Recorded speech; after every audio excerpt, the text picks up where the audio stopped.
Right, 18 April 2020, and I'm joined by Yes. Joanna Walker. Yes. How's it, Joanna? Yeah. It's brilliant. It's Independence Day, Zimbabwe. So what could go wrong?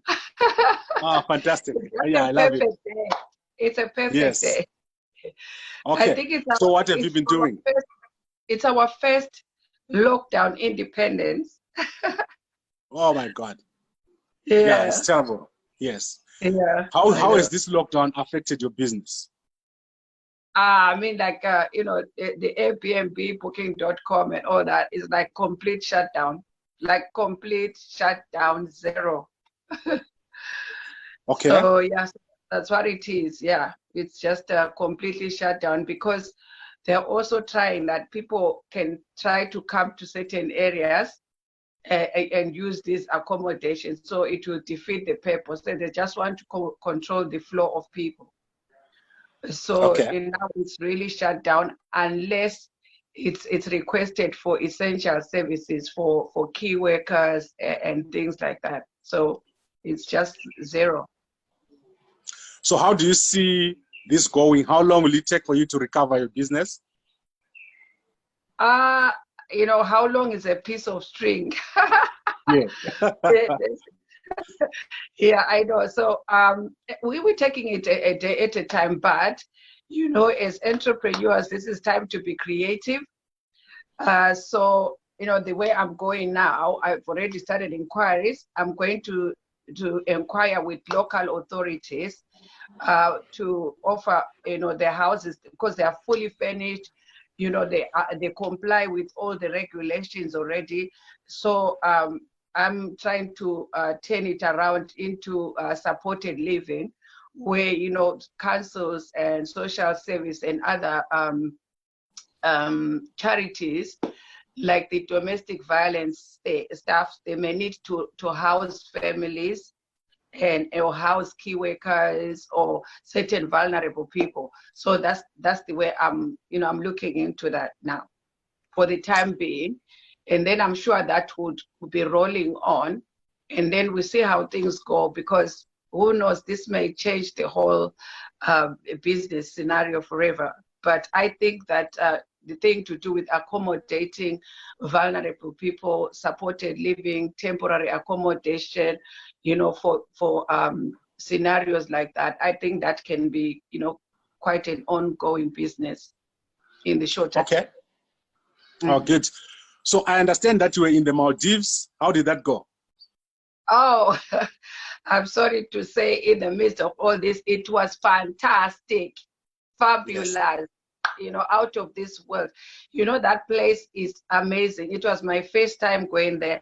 And I mean, I did a bit of research, but then when we got there, we found out that Maldives is 99.7% water.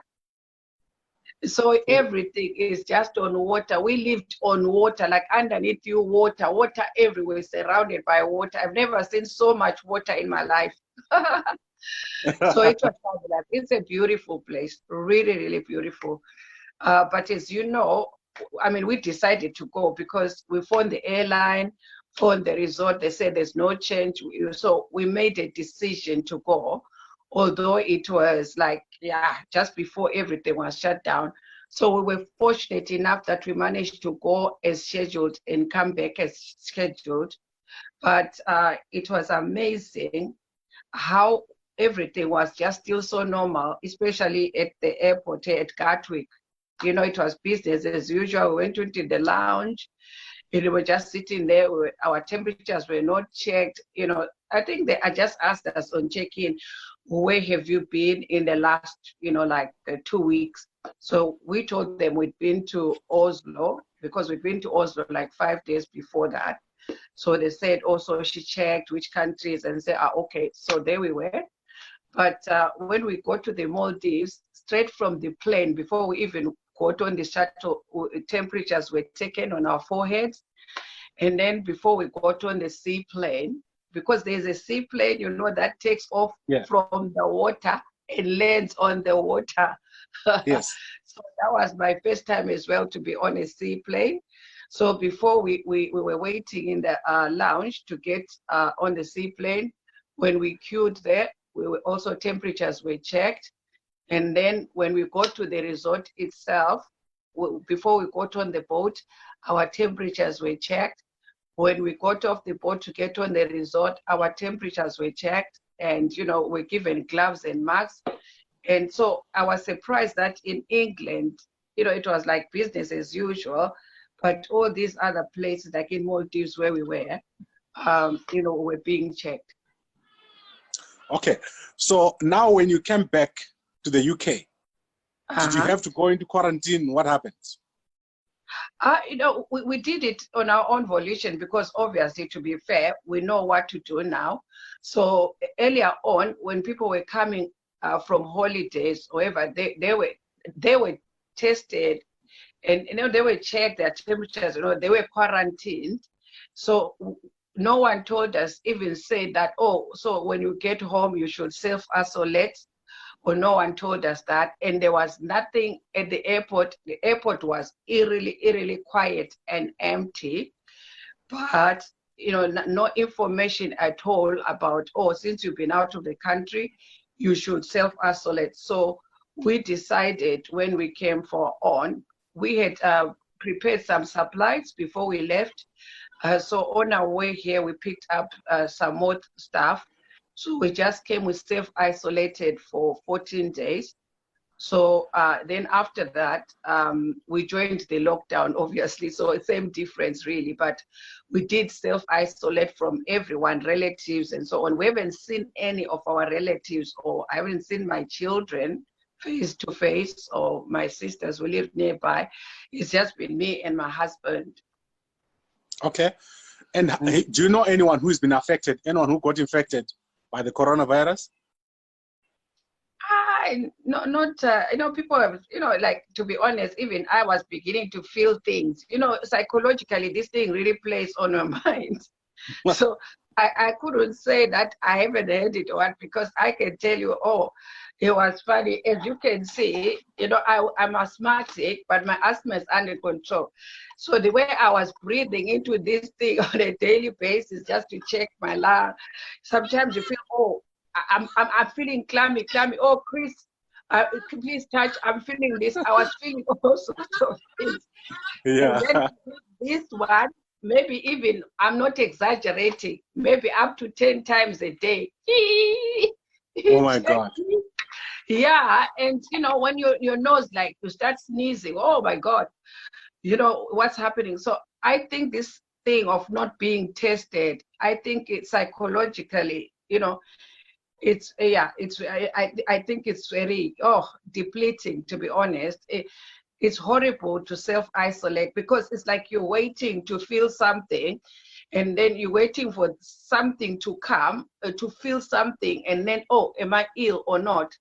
So it was tough, and it's still tough now, but after the 14 days, psychologically, because you say, oh, maybe we're okay, but but that's that's the whole scenario. Yeah. And then it's have to be me and Chris here in this house, in this space. I mean, we're blessed, we've got a big space, we've got outside space, but still, this is very testing, I think, for relationships, because we all have those things that annoy us in our partners, but they will be there, at work and what, and so you don't have 24/7 to be in the same room, to be annoyed with those little bits of things.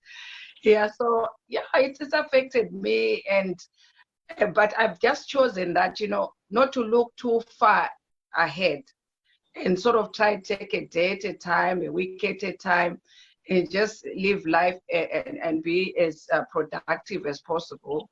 But it's challenging. It is challenging. Okay, so do you think things are going to become normal? Do you have any fears about your business? What's happening? I can't say I have fears about. I don't have fears, because it's pointless to have fears, and as I say, it's pointless to look too far ahead, because this one, remember, we interviewed me about the property crash before. Remember, we talked about when the property crash happened. I mean, in terms of business, in my interview with you. So it's almost the same thing, that if something is happening for you individually, I think it's like, whoa, what have I done wrong and all this. But this one, everyone involves everyone. And so when we come out of this, we're coming out together.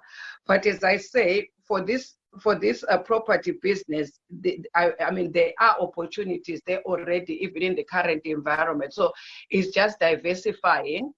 And even beyond that, even if we can't go back to short-term letting and all this, there's a lot to do with property going forward.